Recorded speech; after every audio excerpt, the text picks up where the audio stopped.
Discovery Channel. Explore your world.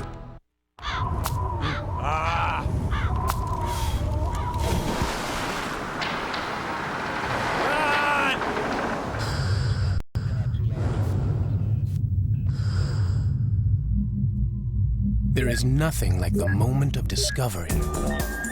And now it's your turn. Explore the store that has something for everyone and make a great discovery of your own. On land or online.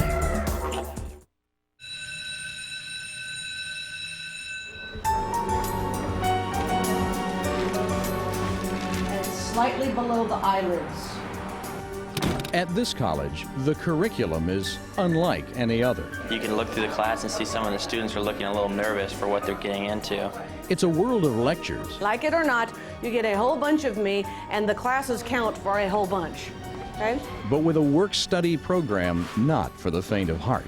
We're the only college in the country that has a practicing mortuary on the premises. I only had a girl faint one time. These students are studying to become morticians. I think the biggest misconception is what is involved in becoming a mortician. A lot of anatomy, microbiology, chemistry to do this occupation. I think the most shocking application I ever got was from someone who very clearly expressed that he thought he was a vampire. They're here to learn how to help the living remember the dead in a dignified way. This gentleman has a family and people that care for him, and that's ultimately who it's for. Living with the dead. My rooms back here have wood caskets, metal caskets. This is Jane Doe, our cat. Working with the dead. The biggest fear I had was of dropping someone. It's a world unlike any other.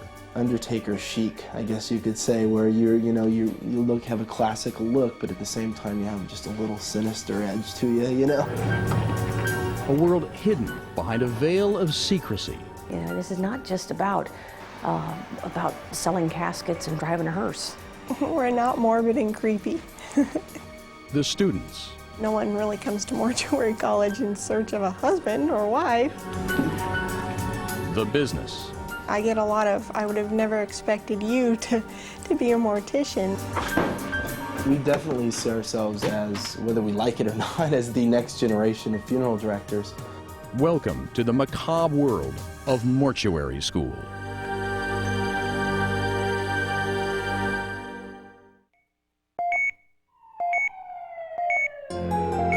One moment we're alive, the next moment we're not.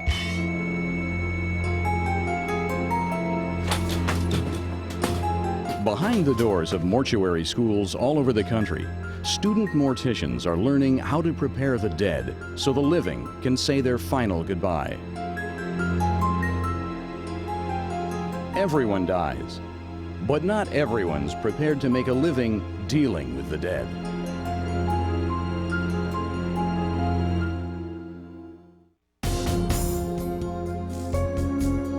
Imagine going to a school where every class comes with on-campus job experience. If this sounds appealing, you may want to reconsider. Everything about this 1 to 2 year curriculum relates to death. Looks like an egg standing on its point this way, standing up and down, oval here. Jacqueline Taylor, president and graduate of the school, is one of the instructors. There are actually 5 content areas.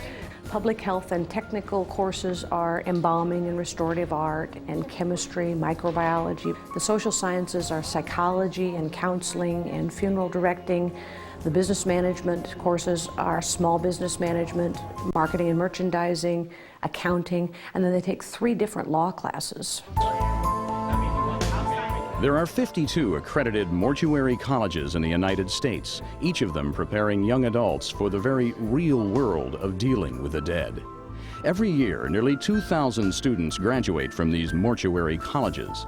For the 60 students enrolled at the San Francisco College of Mortuary Science, going to school here is more than just morbid curiosity. It's a unique experience. We're the only college in the country that has a practicing mortuary on the premises. Students come from all over the country to learn from instructors who've devoted their careers to the business of death. These teachers have worked in morgues, mortuaries, the coroner's office, and now they're preparing these students for the reality of dealing with death.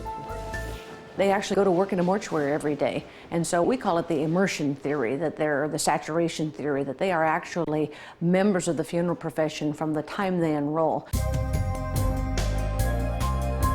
Since 1935, thousands of morticians in training have walked these hallowed halls on their way to becoming professionals in this rather unusual field. They call these funeral homes because the family would live upstairs, and then the funerals would be held downstairs in actually the parlor, and so that's why they got the name funeral parlor. I think the biggest misconception that people have about funeral service practitioners as a whole is that we spend all our time dealing with dead bodies, that it's all about the dead bodies, and actually the practice is about the living. Embalming is But overcoming the natural fear of working with the dead prevents some students from advancing any further in this profession.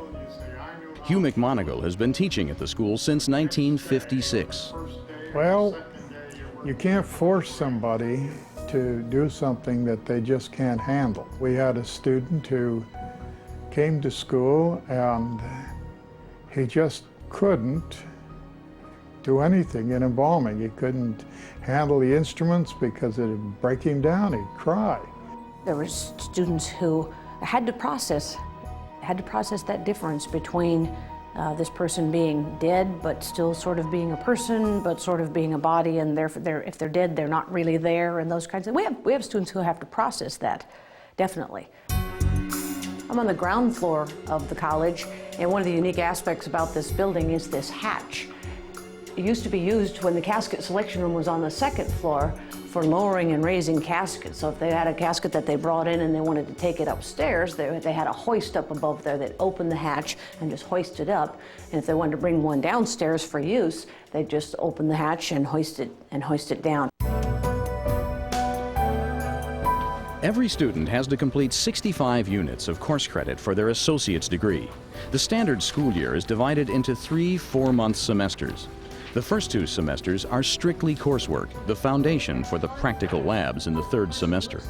Semester 1 classes, which are primarily introductory courses, include chemistry and the history of the funeral sciences. The hardest part is actually just waiting to get through it all. It's the excitement of being able to get to the next semester and experience what all the other people are talking about. The 2nd semester deals with accounting, chemistry, and other advanced sciences such as restorative art. In the 3rd semester, typically the most difficult, students study funeral service law, learn about communicable diseases, and study other complex sciences, and apply what they've learned to their practical labs. If this isn't enough, they're also required to arrange actual funeral services with families.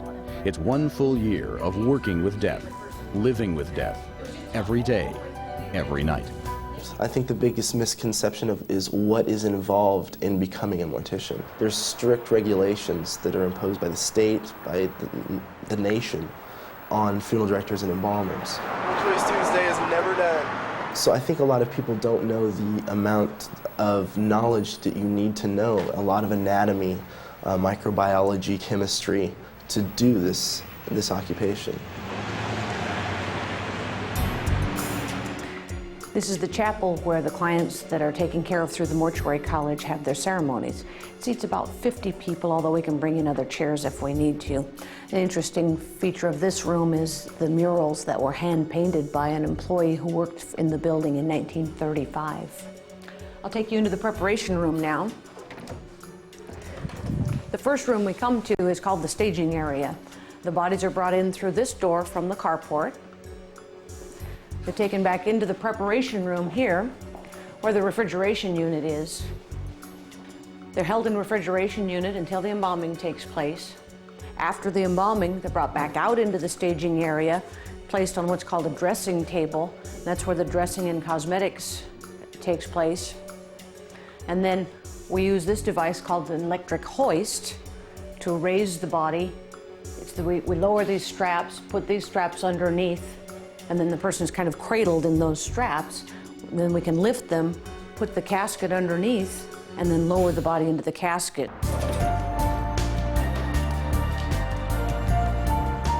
third semester student Shannon Sherwood is only too aware of the public's perception of morticians. We're not morbid and creepy. I get a lot of, I would have never expected you to be a mortician. And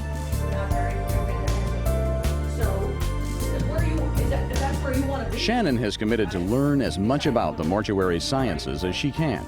In fact, Shannon, like classmate and boyfriend Chris Barbridge and classmate Billy Duke, also live in local mortuaries for work experience and a free apartment. A sense of humor definitely comes in handy. well, I don't exactly have my own casket picked out, but you know, a lot of them look pretty comfortable. So, you know, I wouldn't mind, you know, sleeping in one if I had to, but... Shannon is one of the thousands of women who are finding opportunities in the field of mortuary science. 30 years ago, only 5% of the student population were women. Now, 51% of students training to be morticians are female. While students learn how to be comfortable living in mortuary apartments, students like Shannon also choose to supplement their income by doing odd jobs around school.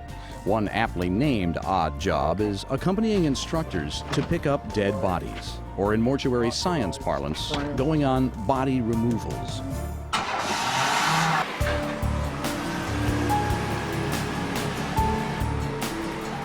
In these cases, families have requested the school perform the embalming and funeral services at a significantly reduced rate in exchange for the students gaining practical experience with the deceased. Do not have to be in the embalming. Shannon and instructor Hugh McMonigal, known as Mac, are called to pick up a body at a hospital morgue. The first time I made a removal, I was pretty nervous because I wasn't sure exactly what was going to happen, if I was going to say the wrong thing, if I was going to do the wrong thing. We're in the morgue part of the hospital, and Mac went to retrieve the death certificate. He took the release slip, and so I'm going to take the cot out and get it ready for transport to move the body. This is the top that goes over the deceased once we get them on here, so that when we wheel them out in public, they're not just on the gurney. Hello. Hello, how are you? Good, how are you? All right, how you doing? Good. Here from College Chapel Mortuary to pick up. Okay, come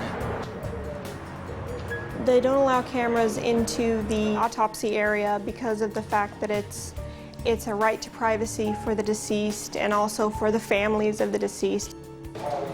I got it. Uh-oh. This body, unclaimed by the family for nearly 2 weeks, began to decompose since it had not been embalmed.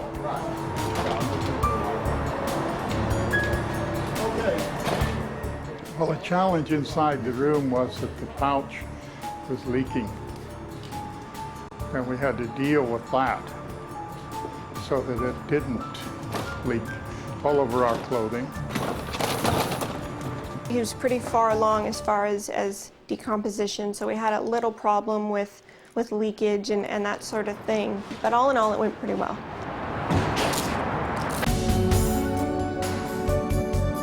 If transferring a rapidly decomposing corpse to the school's refrigeration unit isn't unsettling enough, at the end of the day, the students are critiqued by the instructor. I would give her an A because she is very capable. And what you didn't see inside that, where we were making that removal, there's some would have been going up the wall, but she handled it just like a pro. I enjoy being in a business that most women are kind of torn away from. I don't mind it.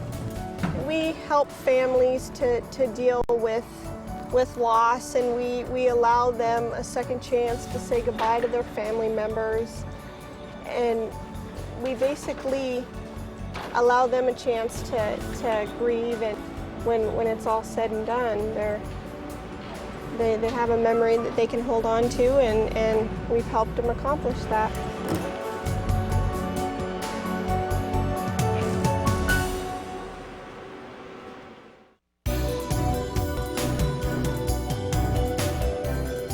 When they think of funeral directors, they think of somber, morbid people, and that's exactly what it is not here at the school. Lots of happy, fun-hearted people that are here because they have a gift to do what they feel is helpful. For the students, the third and final semester of the school is where literally thousands of hours of chemistry, anatomy, and biology are put to the test in sharp, unflinching, and often stomach-turning focus. The embalming. By the time you have embalmed all the ones you get a chance to embalm here at the school, almost all the problem cases for the rest of your life are over. After studying mortuary science theory for nearly 9 months, students are now faced with real life and death situations. That means lab work, embalming and dressing the bodies 3 times a week. Not all students can handle it. I had one student that went all the way through the course, and he would do anything to not have to be in the embalming. He would run the mop, he would handle the instruments, he'd be there before the lab, after the lab, but he just couldn't handle dead people. In order to graduate, students must embalm a minimum of 10 bodies. They either overcome this emotional hurdle or have to choose another career. Jacqueline Taylor is the president of the San Francisco College of Mortuary Science. Embalming is actually mostly about hygiene. It's about giving the person back their dignity by bathing them, shampooing them, shaving them, cleaning the orifices, posing the features so that their eyes and mouth are closed. And the preservation is simply to give people time. It's so that they have time to make the arrangements, time to gather family and the community, and time to say goodbye.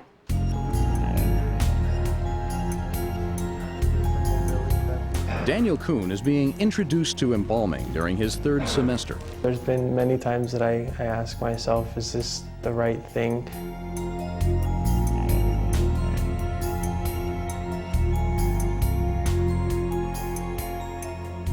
When the deceased are picked up and brought to the school, they arrive in many different conditions.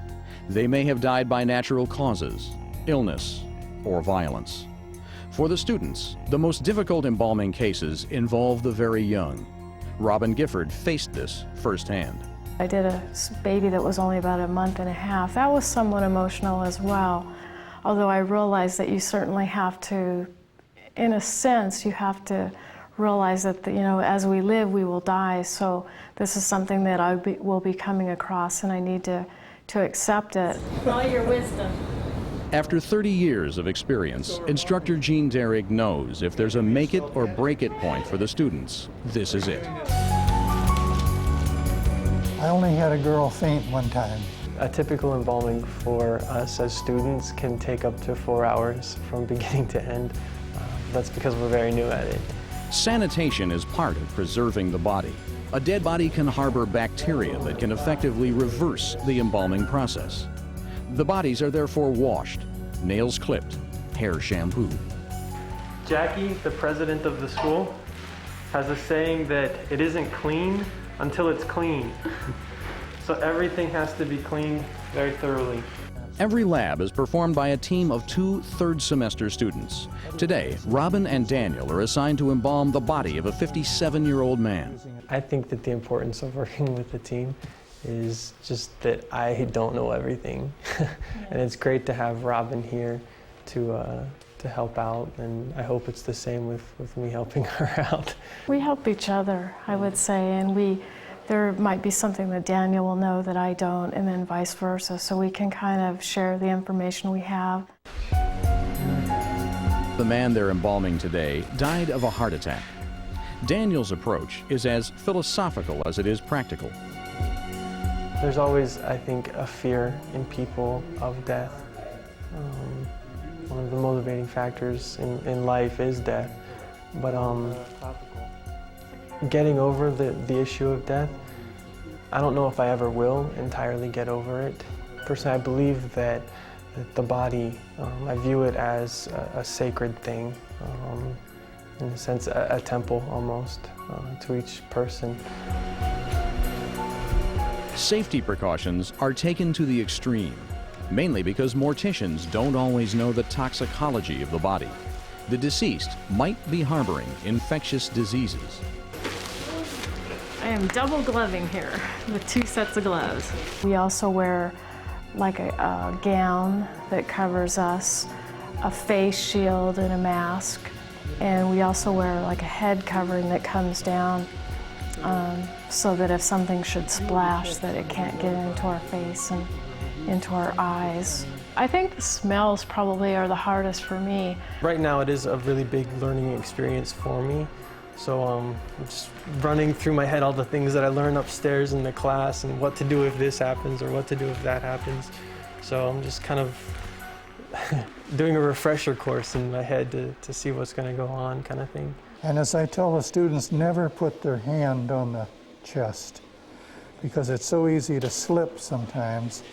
And I know of 2 individuals who have died from infections.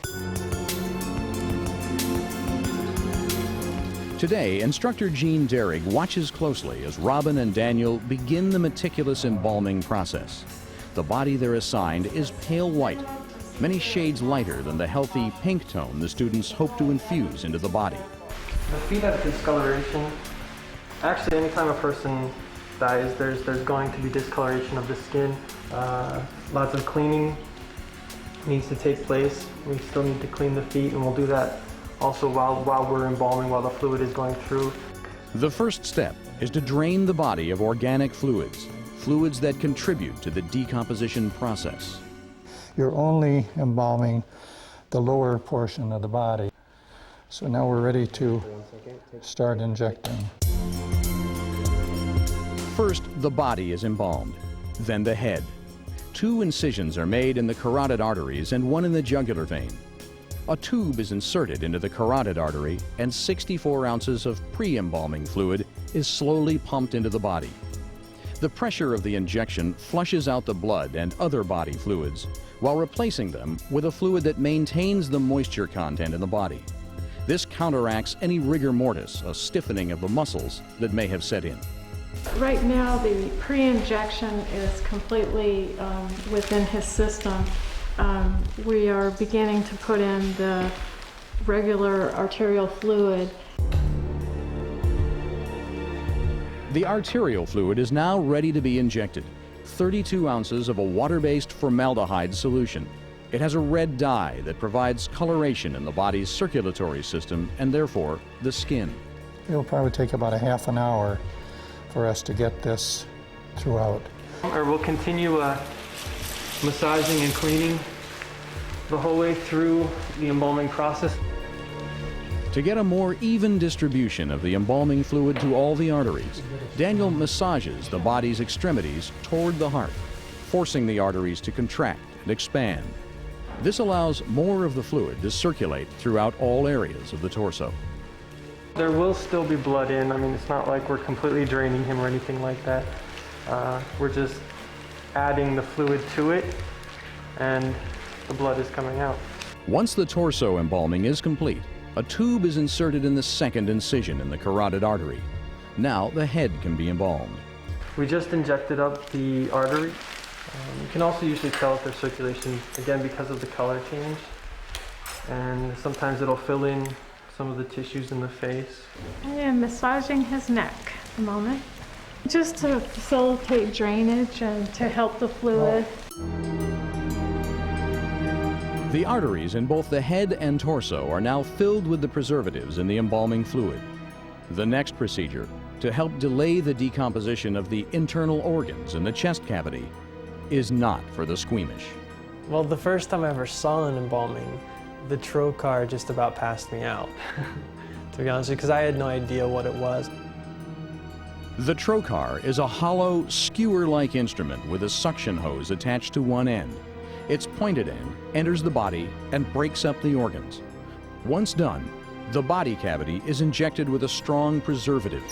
If the organs are not preserved properly, it could, over time, it could reverse the embalming. So it's important to do both. You can't just circulate the body, you need to go into the organs as well. To begin the procedure, the trocar punctures the torso of the deceased and the aspiration of the body begins. The trocar moves around within the body cavity, first locating, then rupturing the body's major organs. I think it's actually interesting because you can feel as it punctures the organs. You can feel the diaphragm definitely because it's a very strong tissue. You can feel the heart. The body fluids are then replaced with a potent preservative. Basically, I'm just enabling the cavity fluid to go directly into the organs that may have been missed. Obviously, not everybody's cut out to be a mortician. Daniel recalls his parents' reaction when he told them what he wanted to study. My dad is very business-oriented, and so he was, how much are you going to make a year? And my mom, her reaction still surprises me today. She said to me, she said, "Oh, Daniel, I missed my calling in life. I should have gone and done that." After the body is fully embalmed, a facial cream is applied to keep the now healthy-looking pink skin saturated with moisture. You really just need to do the parts that are viewed. We'll generally do the hands and the face. Lastly, when the body is covered, even the weight of the sheet has to be taken into account against the fragility of the cartilage in the nose. You have to be very careful covering the nose, because if this was just laid on there, later on that nose would be bent right over. So what you have to do, if you place it, is to raise that around that area.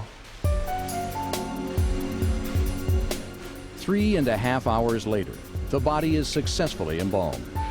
Every case represents new challenges, and for Daniel and Robin, encouragement that they've chosen the right profession. It's unfortunate that the funeral industry does have somewhat of a bad name, I would say, and it makes me feel positive to know good people like Daniel and other people in the school that I feel that are going to work to change that image. I'm still very young, and I have a lot of time ahead of me, and the rest of my life is a long time, and I actually intend to do this at this point for the rest of my life because I do enjoy it so much.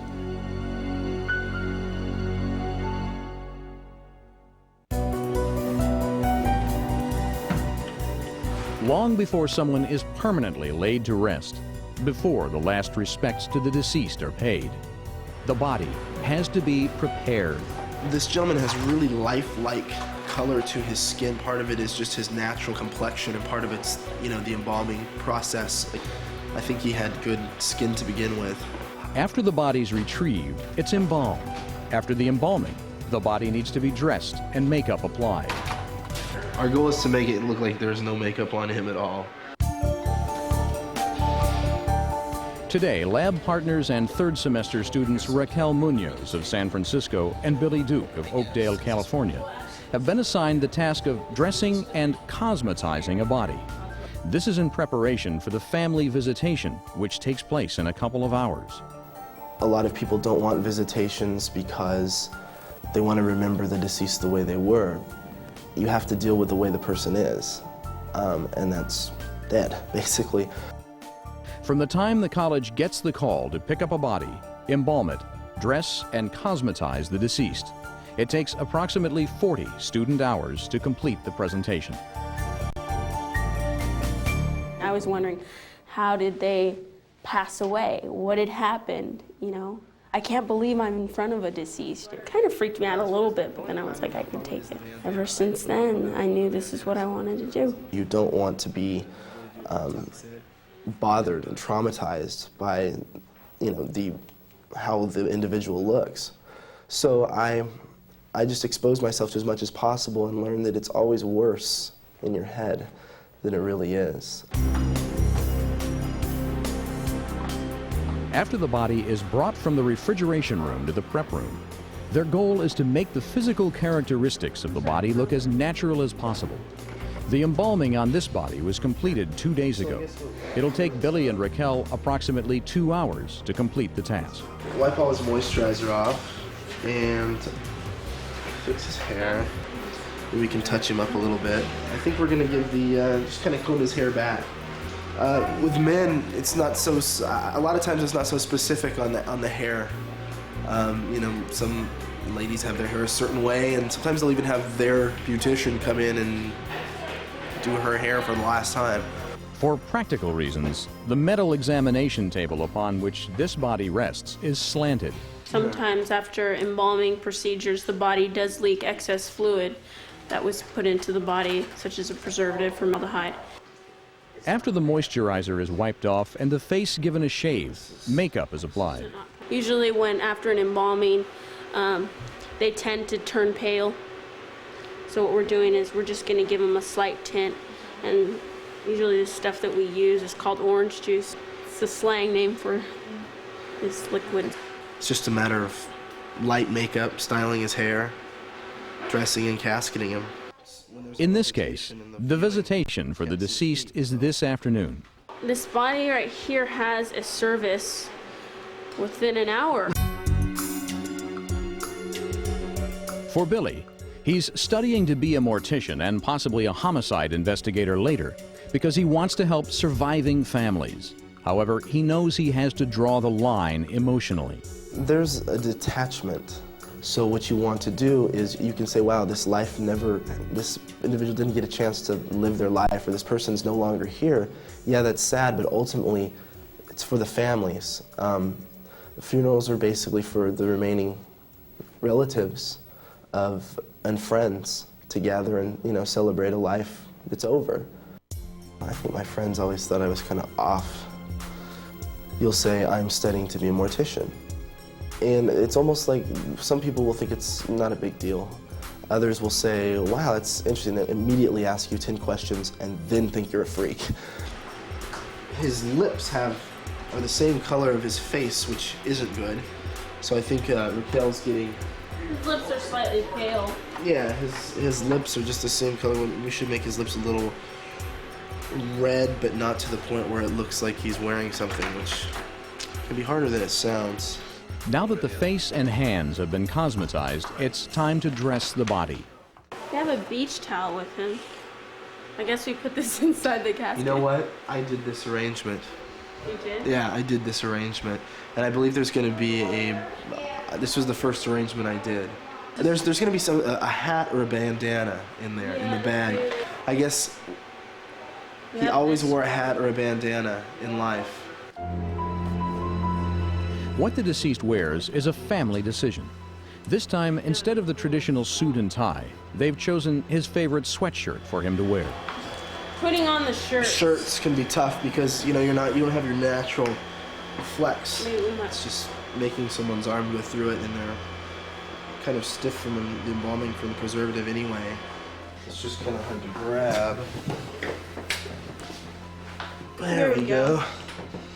Perfect. That's what we should have done to begin with. Trying to button denim jeans while wearing protective gloves is no easy task. Pants are slightly tight. You got them? Here, why don't you put that one right there? And those are tough.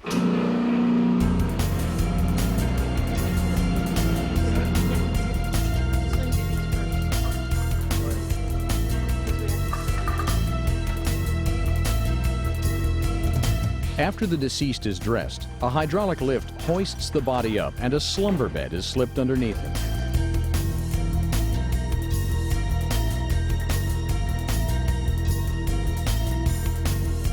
The biggest fear I had was dropping someone, dropping a body on the ground, and I kind of had to get over that fear. For the final personal touch, the deceased's favorite towel is draped over him. Now he's ready for visitation. What I found is a lot of people that have a real problem with jobs that involve death, whether it be a mortician or a coroner, kind of have death issues themselves as far as not wanting a fear. I think everybody has a fear of death, but some people, deal with it in different ways. I personally can't see how someone could work in, for instance, a trauma center, an emergency room, or a burn center, or, having to deal with people's lives in jeopardy and being responsible for those lives in jeopardy would, to me, be tremendously stressful, and it would kind of just, I guess, it sounds weird, but creep me out. Whereas a lot of this is for the benefit of the families that we serve. The last funeral rite of this gentleman has a family and people that care for him, and that's ultimately who it's for. You could say you did a good job, but to someone that's known the individual for 25 years, yeah, he or she's going to look different. But whether or not he or she looks at peace and the family is satisfied, because ultimately it's the family. After the family's 2-hour visitation and after the body is moved back into the prep area, Raquel evaluates their work.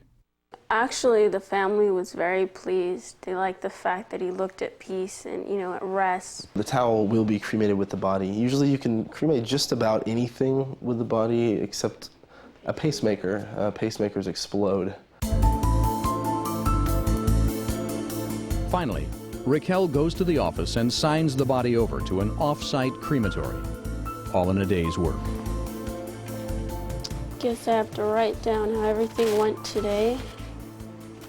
The school has changed my views on funeralization and the importance of funeralization. The importance to have, a visitation and to be able to go see Grandma one last time. And the closure that comes from that. I believe strongly in the idea of ritualization and taking an event, whether it be a ceremony or whether it be, the body there and the people coming up and telling stories about Uncle Bob or whatever. It's an important closure for the family and for friends to remember a life well lived.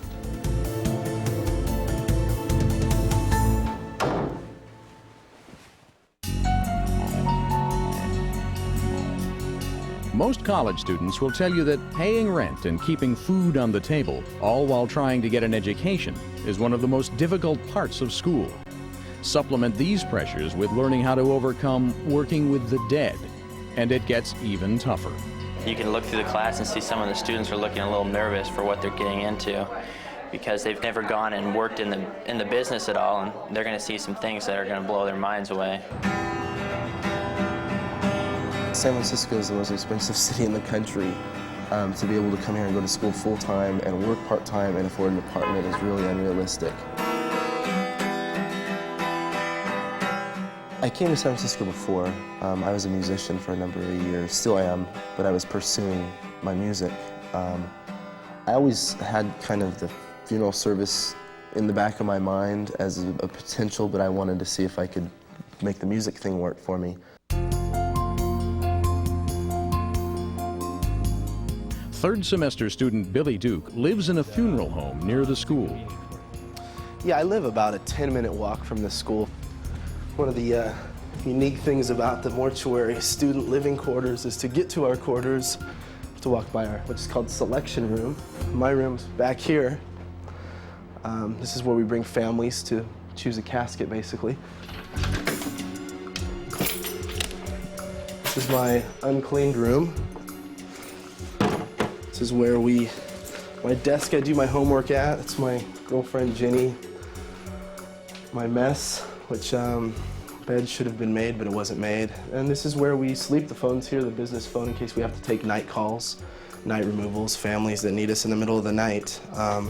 Mortuaries kind of have to answer the phone 24/7. So this is basically where I live. Hypothetically, this room right here, with a bathroom, with no kitchen, would probably go for $1,000 a month in a bad neighborhood, just because the real estate's so out of control. So fortunately, we don't pay rent here because we answer the phones at night and we work visitations. A friend of mine gave me this license plate just now. Actually, I got to glue this piece back on. I think what it's made for is a wife to have. I dig my undertaker little play on words, but Miss Taylor, the president of our school, is basically preparing us for the real world of being and living in a mortuary, which means we have to wear suits every day. A couple of my suits are basically in the cleaners, but we've got to pretty much wear a different suit not necessarily a different suit, but a suit every day. And if you have one suit, it gets dirty really quick. I don't want to get out of college and go to a mortuary and be completely green. I want to have some understanding from business aspect, from every aspect of how a mortuary runs, so I can observe how that mortuary is run. Whether it's run right or wrong, I can still see how the mechanics behind the scenes works. And I think that's to my benefit. Fellow third semester classmates Shannon Sherwood of Renton, Washington, and boyfriend Chris Barbridge of Sacramento, California, did what Billy did. They found a creative way to subsidize their housing situation. Living here in the funeral home is pretty nice because we can work off each other, and we know how we do things together, and we work really well together. It's pretty easy. In exchange for a free room in living quarters of about 400 square feet, Shannon and Chris work part-time at a mortuary. Because these funeral homes were once real homes to families, living quarters already exist. All students have to do is oversee visitations, keep the chapels clean, and do whatever chores need to be done. Well, basically, it's the student's job here, one of our jobs at the mortuary, to do the vacuuming and make sure everything's stocked and clean. A lot of people say to work in this business, you have to pay your dues. To just have a really wide variety of tasks, to see how a full functioning funeral home really works. Everything from, the preparation of bodies to even cleaning and scrubbing toilets if I have to.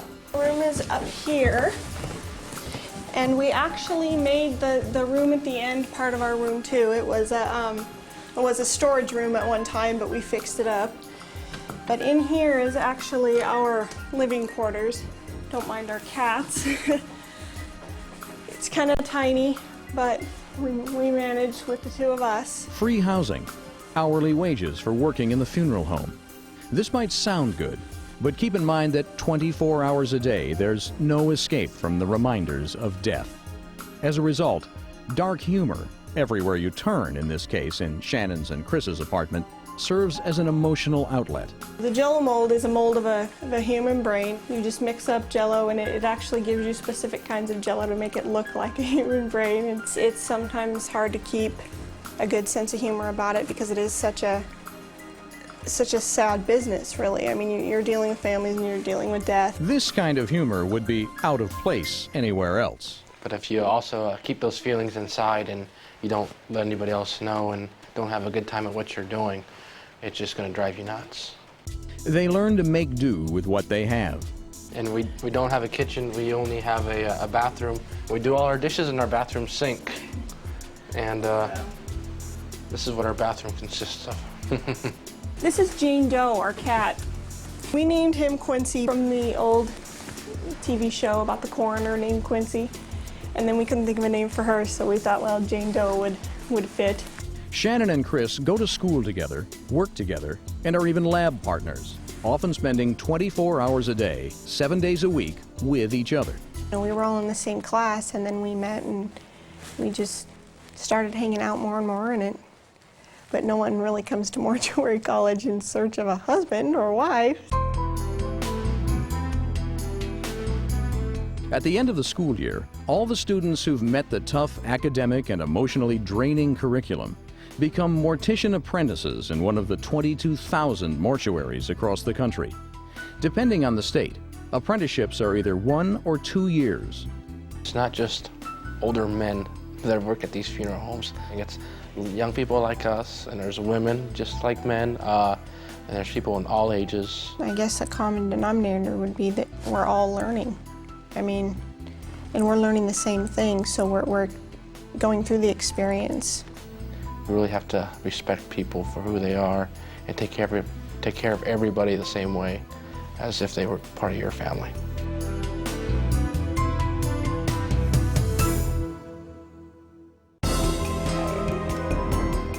Funeral service is economy proof, okay? Same number of people die when the economy is good as bad, right? At the San Francisco College of Mortuary Science, students are faced with the challenges of removing bodies, embalming, dressing, and cosmetizing the body before a visitation or funeral. Most of this work is done behind closed doors. But at this school, the curriculum also includes meeting the families at their time of loss. I've learned to be compassionate and understanding. You need to give them time. Bonnie, this is Sonia and Sonia, and they're the funeral directors for today, and they're going to make their arrangements. This program is called Funeral Director for a Day. Third semester students meet with the families of the deceased to discuss the type of service or visitation the family prefers. I guess I worry about if I'm going to say the right thing, or, you know, I mean, usually when you meet someone or you're introduced to someone, you say, hi, how are you doing? And obviously that, I mean, you just don't, this isn't a happy situation, so you don't want to say, oh, how are you today, and act really cheerful. You want to act normal, but you realize that they're grieving and you don't want to say anything out of line to offend them. Next is the selection of the casket. They come in hundreds of styles, colors, and individual preferences. Prices range from a few $100s to tens of thousands of dollars. It's a very personal decision. This is the casket room. The students come here to study all the different types of caskets. They have to learn everything about caskets, from the fact that the standard casket is 6'6" inside. They have to learn the different things that caskets are made out of. For example, this one is 32-ounce copper. They have to learn all the different types of handles and hardware and possibilities for corners. There is a casket company that makes what's called a memorial record tube. It's this little plastic tube. You can see there's a gasket here. When this tube is filled, there's a special piece of parchment paper that's filled out, put in the tube. Tube is placed in the casket. It provides permanent identification for the person in the casket, so that if the casket ever had to be disinterred for any reason, the body wouldn't have to be disturbed. I need to know, her first name is Esther. Okay, can you spell that? This is where the students' psychology classes are put to use. The better they're able to understand the family's grieving process, the more effective they can be in helping the families reach closure through the services they, as funeral directors, will provide. I worry about people breaking down in front of me because I tend to be emotional, and even though it's okay to get emotional, I still want to seem professional. And sometimes that can be hard because you can actually, you know, kind of feel their pain, and it can be difficult. Every charge is reviewed. Every question is answered. Mary Calk, a school administrator, witnesses all transactions to make sure both the school and the family have the necessary information each needs in order to proceed with the preparation of the body. Mary guides us.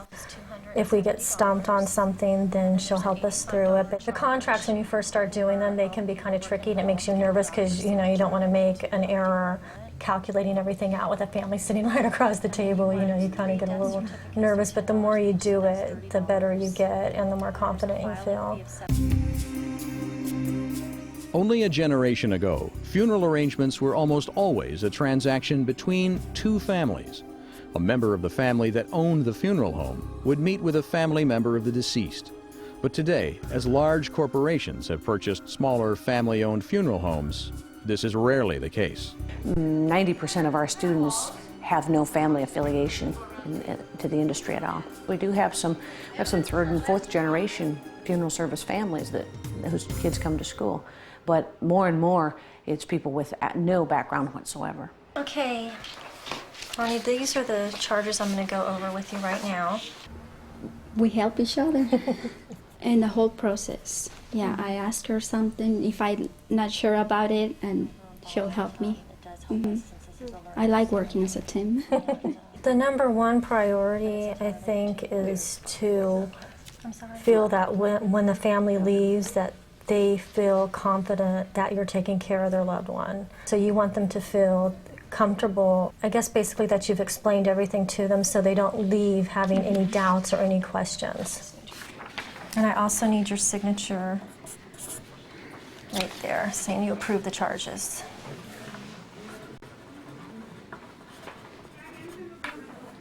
Thank you. Okay, all finished. Do you have any questions or anything? No, I really don't. Everything's been fine. Thank you, ladies. Okay, you're very welcome. After all the paperwork is done, the students are grateful to have had the opportunity to help another family through its time of grief. We just have to make sure that they feel that we are understanding how they feel. I've gone through my dad's death, and that was difficult, and I know you really need to have a lot of compassion, and I feel I can give that to families.